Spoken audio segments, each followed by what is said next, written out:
Israel Iran ನಡುವೆ ಕದನ ವಿರಾಮ. ದಾಳಿ ಬಳಿಕ ಕದನ ವಿರಾಮ ಘೋಷಣೆ. ಇರಾನ್ನಿಂದ ಅಧಿಕೃತ ಘೋಷಣೆ.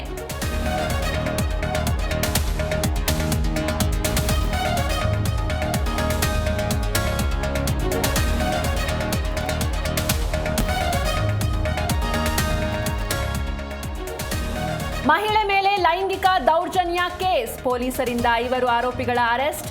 ಸಿಸಿಟಿವಿ ದೃಶ್ಯ ಆಧರಿಸಿ ಲಾಕ್.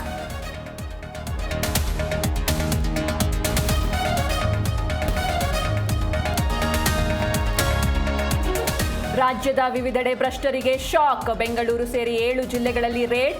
8 ಅಧಿಕಾರಿಗಳ ತಿಜೋರಿ ಕಂಡು ಸುಸ್ತು.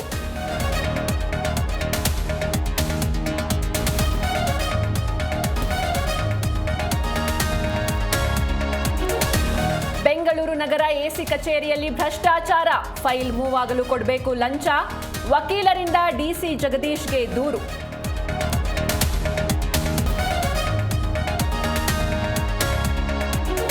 ಇಂದಿನಿಂದ ರಾಜ್ಯದಲ್ಲಿ ಮುಂಗಾರು ಚುರುಕು. 14 ಜಿಲ್ಲೆಗಳಿಗೆ ಯೆಲ್ಲೋ ಅಲರ್ಟ್ ಘೋಷಣೆ. ಜೂನ್ 30ರವರೆಗೂ ಭಾರೀ ಮಳೆ ಸಾಧ್ಯತೆ.